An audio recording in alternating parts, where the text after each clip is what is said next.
Mistress Lys, Commander Aldin, it gives me great pleasure to formally welcome the city-state of Alamigo to the Eorzean Alliance.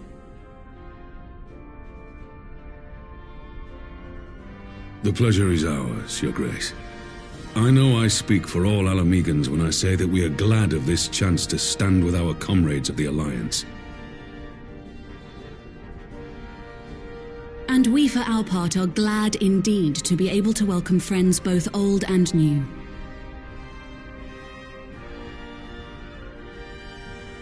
Lord Hien of Doma, at your service. Pray, accept my heartfelt thanks for your generous invitation.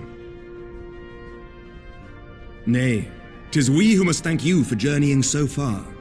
And 'twould be remiss of me not to acknowledge the part the Scions of the Seventh Dawn have played in bringing all of us together. In times of great unrest, you and yours have been our constant companions, without whom we would not be here. With apologies to Lord Hien and Mistress Alisaie, it occurs to me that we have not gathered in this way since that fateful day in Uldar. The day I lost my arm and my freedom. As I lay in my cell, never did I dream that I would one day be given the chance to represent my homeland at this council. I would not even be alive had you not plucked me from the jaws of death. You, Yugiri, and Alphino. Would that the lad could be with us.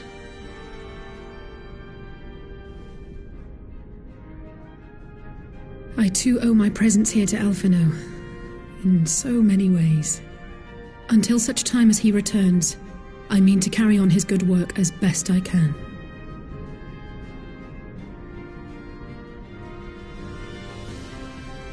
Come, friends, let us leave the past in the past and turn our eyes to the future.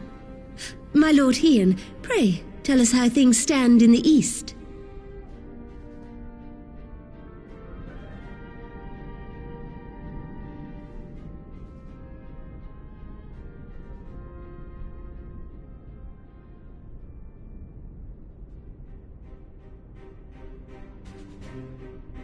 Having heard the rumors of dissent in Garlemald, I dared to dream of a peaceable solution. The Empire will not so easily change its ways. If the Garleans have a mind to take back Doma and Alamigo, we'll be hard-pressed to stop them, even with the might of 6 nations. But while we lack the strength to fight the tide, a course may yet present itself, if we read the winds aright. The winds suggest but one course to me. One which leads from the sea unto the river and thence to the source of all our woes. The Ascians. Indeed. All here have felt their blighted touch. It was the bringers of chaos who nurtured the Archbishop's tyrannical ambitions. They who bestowed upon him the secrets of summoning, as they have so many others before and since. And while they remain, we shall know no peace. Our objective is clear. The question is how to achieve it. That our enemy parades about in Xenos' skin poses problems in itself, but ere we get to them, how are we to infiltrate the Empire and get close enough to strike?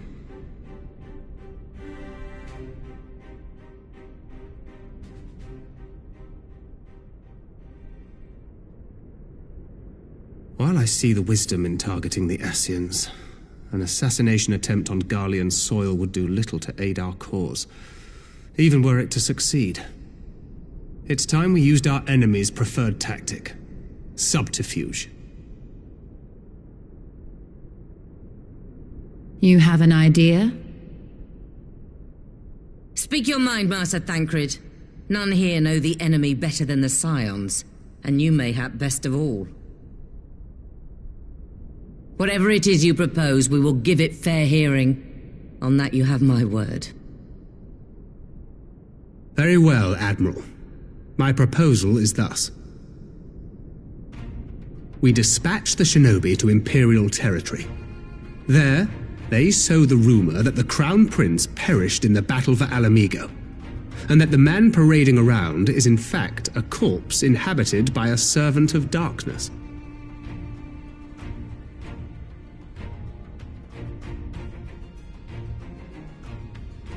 Well, it does have the ring of truth about it. And were the Garleans to learn that their future ruler is a puppet, the Empire would be shaken to the core. But at the risk of sounding stupid, would they actually believe such an unlikely story? I didn't. Ordinarily not. But prior to his miraculous recovery, rumors of Xenos' death had already begun to circulate around the Empire. Ultimately, however, what the masses believe is not our chief concern. Our true objective is to create an opening for rival factions within Garlemald to exploit. Just as a war of succession erupted in the wake of Emperor Solus's death. A war which raged until but recently, plunging the Imperial House into disarray as nephew and uncle grappled for the throne. It is no coincidence that one of Varus's first acts as Emperor was to name Xenos heir apparent, family feuds being so tiresome when armies are involved. Not all welcomed his choice of successor, however. There is no shortage of individuals who aspire to the throne, who would jump at any chance to seize power. The news that Xenos is not only dead, but a puppet to diabolical forces, would be too enticing to ignore. The Empire would not be quick to recover from a second war of succession. I am no stranger to infiltrating Imperial territory. With a team of operatives gathered from among the Alliance's finest, the plan should have a reasonable chance of success. Doma already has shinobi in place throughout the provinces. We stand ready to act, and act we must. What say you all?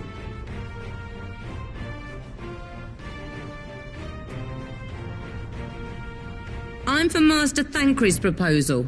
We shine a light upon the Ascian and test the Empire's unity. 'Twas his plot that scuttled Doma's negotiations, was it not? Why then, if we can eliminate him, there may yet be a chance for peace. Let us wage this war of subterfuge, that we may one day lay down our arms. Gods know we never will while the Ascians remain.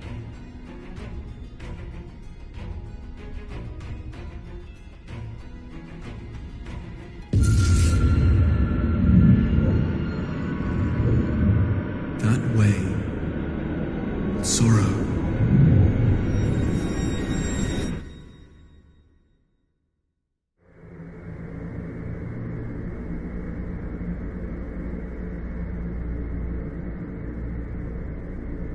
History must be changed.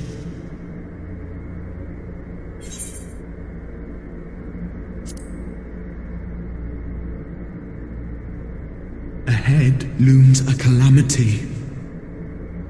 Ahead looms light, expunging all form and life. Twin dooms only you can forestall. Only you. What's the matter?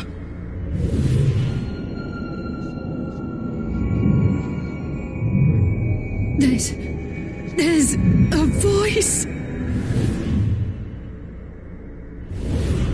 Spies in our midst? Nay, I sense no such presence. Let expanse contract, eon become instant. Throw wide the gates that we may pass.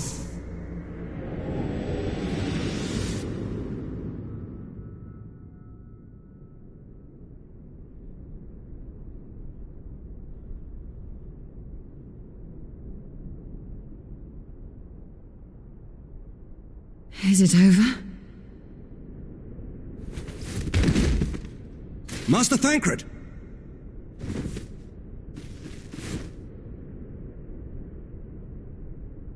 12 for Fend. Bear him to a private chamber. Have every healer make ready. Swiftly!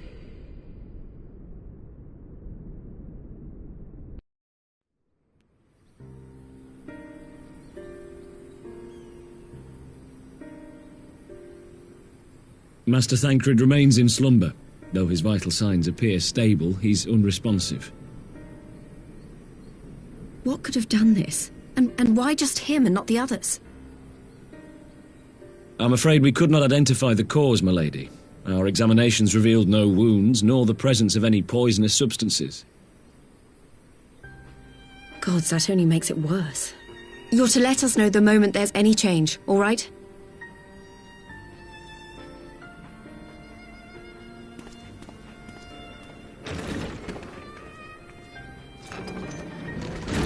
Thank you for coming.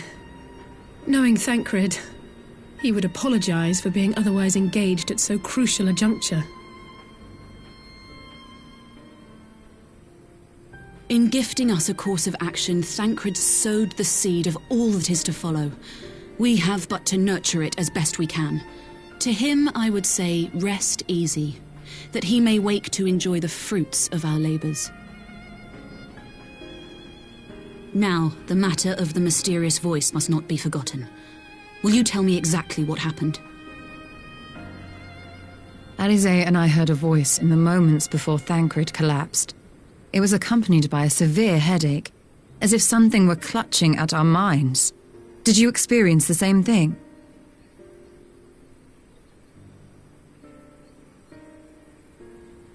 So, in between the voice and the pain, you felt as if you were somewhere else entirely?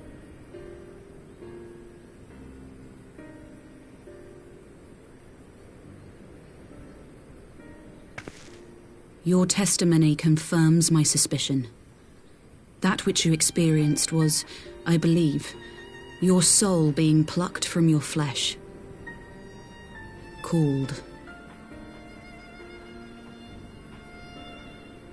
Called?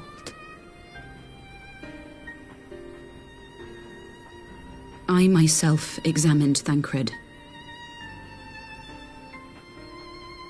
Reach out as I may, I could not sense in him the spark of life that is his soul.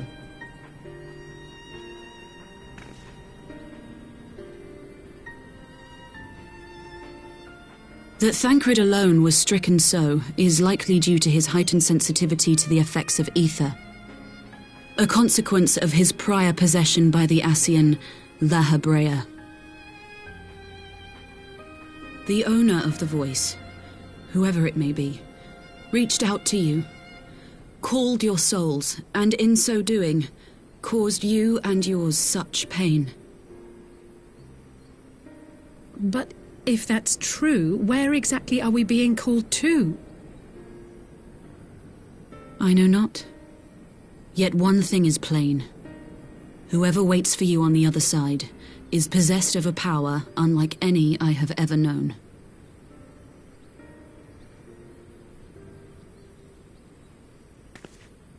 Forgive us, Lys, but may we leave Thancred in your care for a time? As if you had to ask. I may not be a scion anymore, but I'm no less a friend. Don't worry. I'll see to it that Thancred's well looked after.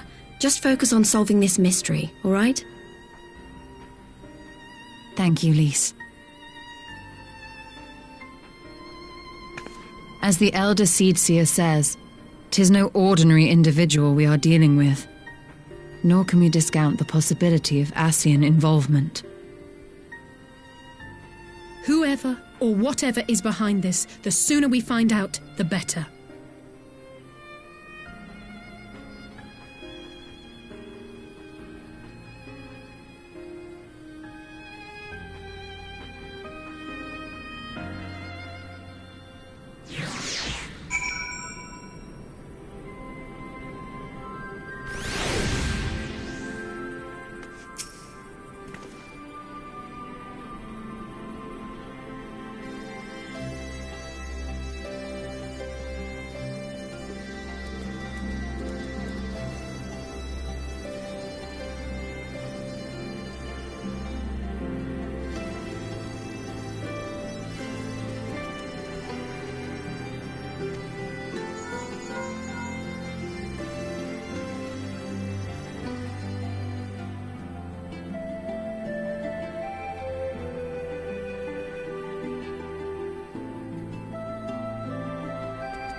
Rianger! Gods, it's good to see you. Would that our meeting were under happier circumstances. I judged the voice sufficient cause for concern even before you sent word of its effect on our comrade.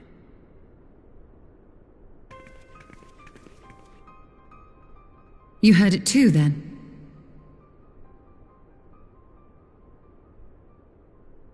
Aye. And all but certainly at the selfsame instant. Alas, pained as I was, I could make little sense of what few words did then reach mine ears.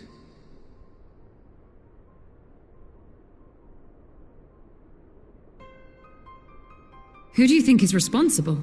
Could this be the Ascians doing? That I cannot say. Not when so little is known. Ere I indulge in speculation, I would examine Thancred with mine own eyes. To Alamigo, then, without further delay. One other thing. During my visit to the Far East, I observed a strange phenomenon.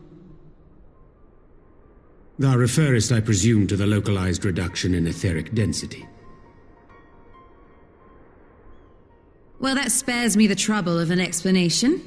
Yes, I noted precisely that at two apparently unconnected locations. I take it the phenomenon is not limited to the Far East. Indeed not.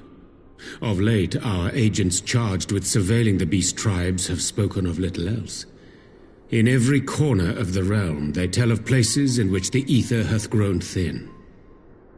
Naturally, my suspicions first turned to primal activity, but the areas thus affected betray no evidence of summoning. I must confess to being quite perplexed. If the same phenomenon is being observed in multiple locations on opposite sides of the world, we may safely discount regional factors. Needless to say, this warrants further investigation. Indeed. I shall make it my task to...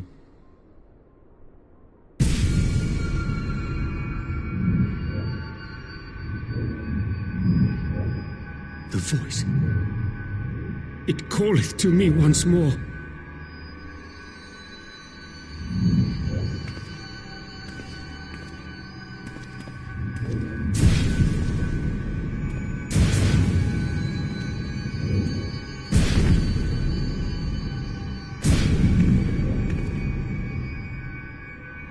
I hear it too.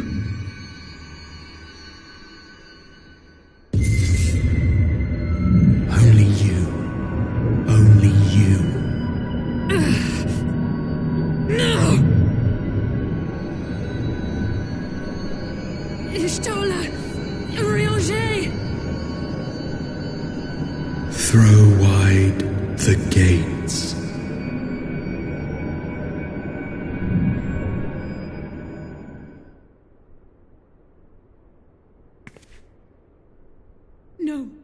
No, this can't be happening!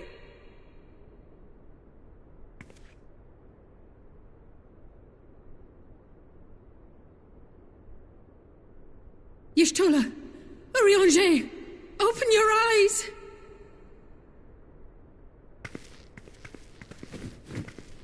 Open your eyes, I beg you! Say something! Anything! Not again. Please, not again.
Here he is, my lady.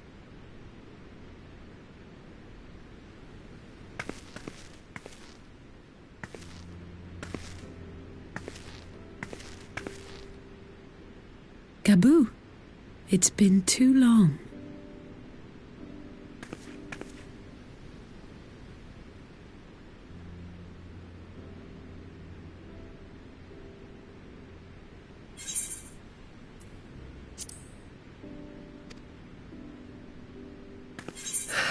I'm afraid there's been no change. If he can see or hear us, he has given no sign. I see. You're still fighting. I'm proud of you.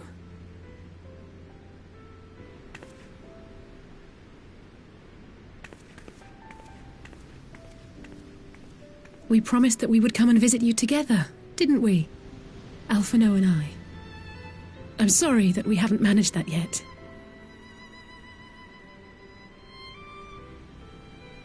You know, with the three of us like this, does it not remind you of that night? Of the stars beyond count twinkling in the heavens? I was feeling pretty low back then. Powerless.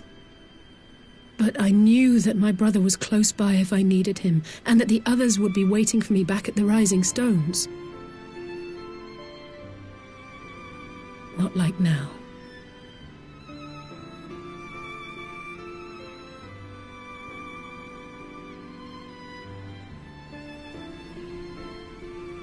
I've seen my share of trouble since coming to Eorzea. Been reminded again and again of my limitations, of how little I can change about this world. And I've come to know the sorrow of parting all too well.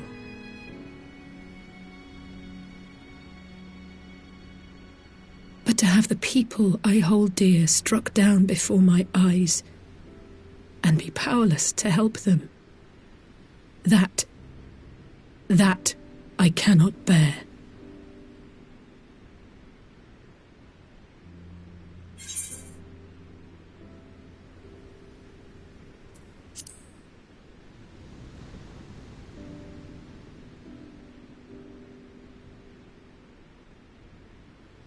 No, I don't. You're right. It's pure arrogance to imagine I can solve everything by myself. You'd think I'd have learned that by now. Thank you. I don't know what I'd do without you.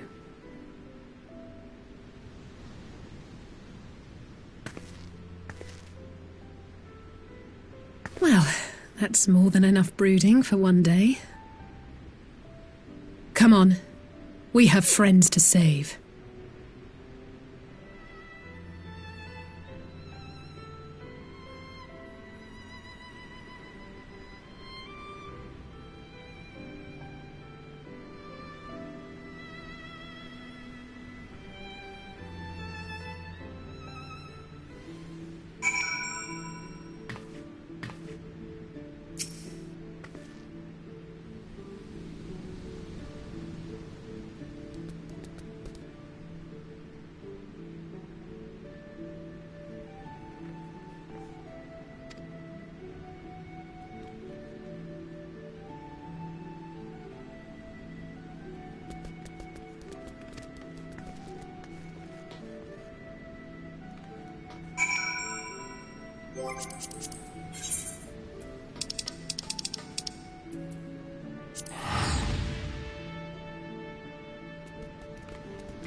the populares no longer present an obstacle. Now is the time to bring the Empire's might to bear. A word from your Radiance is all it takes. But one word, and the Imperial army will fall upon Alamigo as a pack of bloodthirsty wolves and tear that feeble nation apart.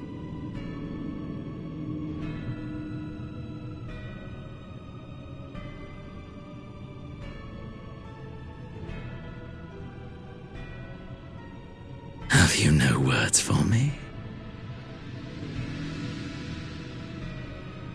Despite the lengths I go to, an emissary playing the part of a fool. When first I took this face, I swore to use all of my knowledge, all of my power, to further the cause of the Empire. My deeds stand testament to my commitment. And with this adamant flesh at my disposal, I could destroy the Icon Slayer as easily as one might swat a fly. Why do you hesitate?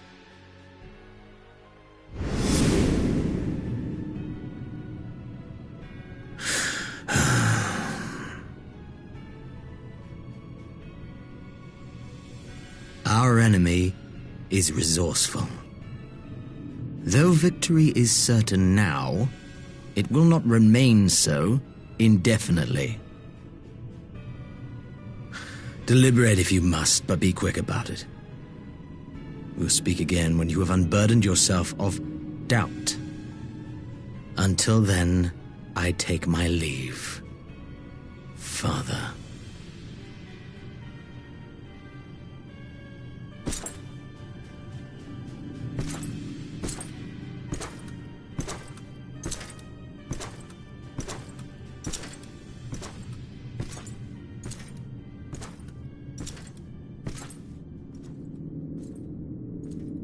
I should be the one to sigh.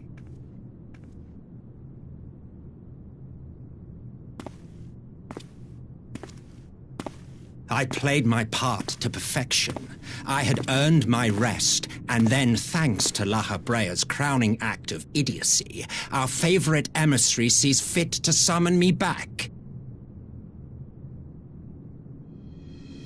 Elidibus was ever a warrior. A most tiresome trait, would you not agree?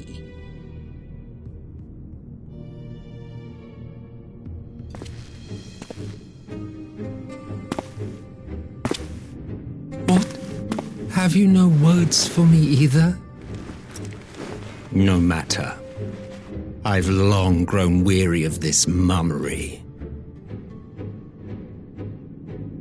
Now, my dearest grandson, let me remind you of your place in the simplest of terms.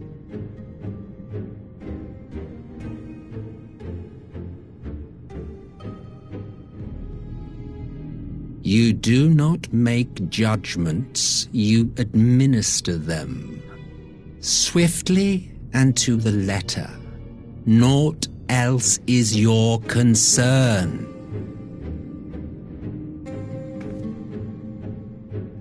Elidibus may be an insufferable bore, but he is no fool.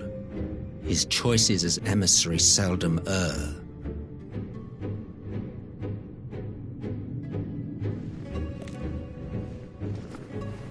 If aught threatens the balance twixt light and dark, it falls to you to remove it.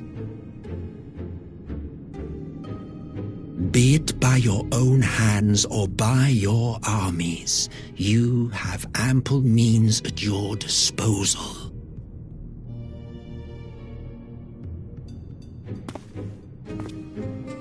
That is why this empire exists, why I built it. Oh dear, have I touched a nerve? You always were an easy one to read. I pity you, I do. As they say, ignorance is bliss. And I know how much happier you would be not knowing the things you know. The founding father was an Ascian, and he created the Empire solely for the purpose of sowing the seeds of chaos.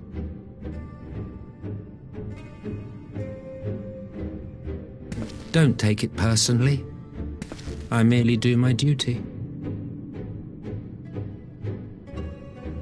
To bring about a calamity requires no small amount of power, and there is no surer way to obtain such power than by collecting powerful pawns.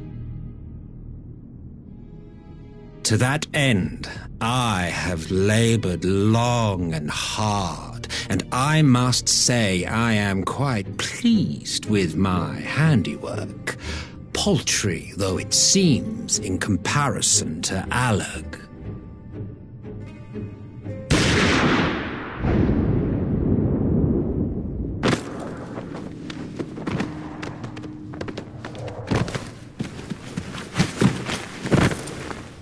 You fiends are overfond of your own voices.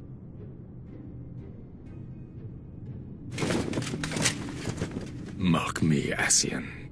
Man is the master of his own destiny.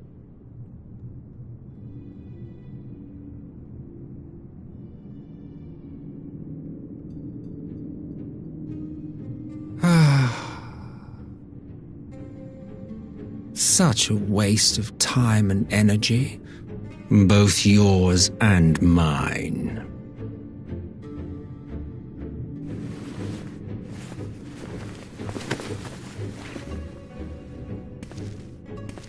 Lest you forget you are Emperor now.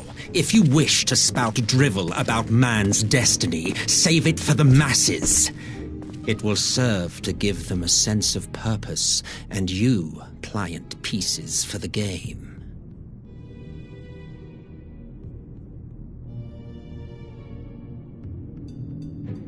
Oh, do stop sulking, boy. You, of all people, should understand. Ours is a struggle to restore both mankind and the world to their rightful state. Viewed thus, our goals are one and the same.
I'm glad you've come, though I'm afraid there's little in the way of good news.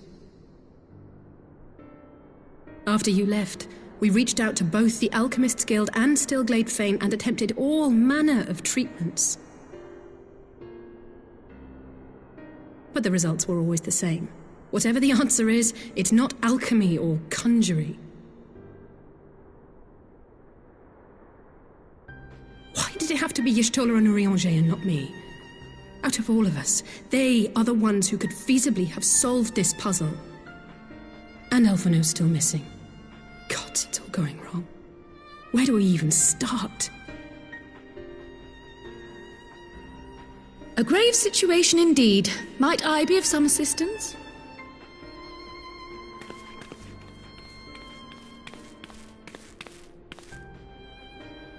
Cryle! I did not think you well enough to travel. When word reached me of the plight of our friends, I could not well stay away.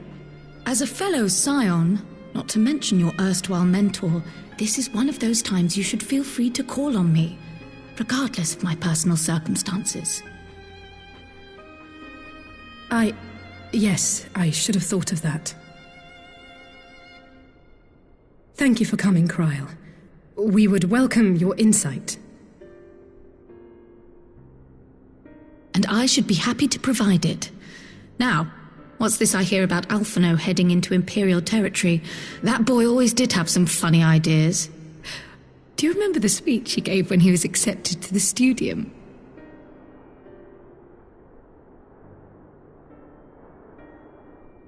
My life's goal is naught less than the salvation of this star.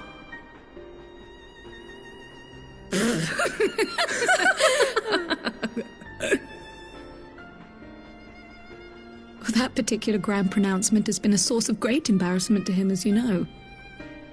But the fact of the matter is, he meant every word and has lived his life accordingly.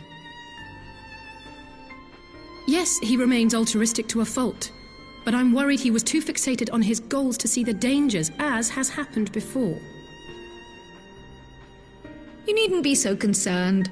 Though his values remain the same, Alphino is not the blinkered boy he once was. Slowly but surely his eyes have been opened, thanks to a certain someone. A certain someone whom he'd be mortified to learn had heard about his little speech. Mum's the word, eh?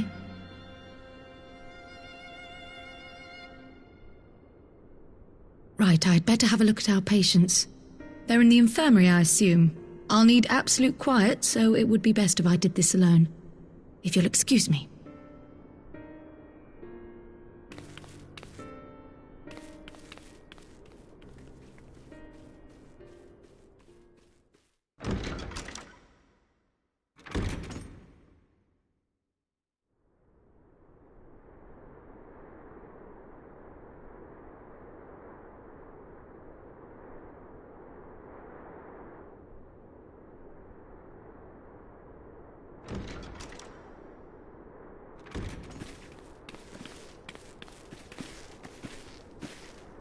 All three are in fine physical health. At a glance, I would say they were merely sound asleep.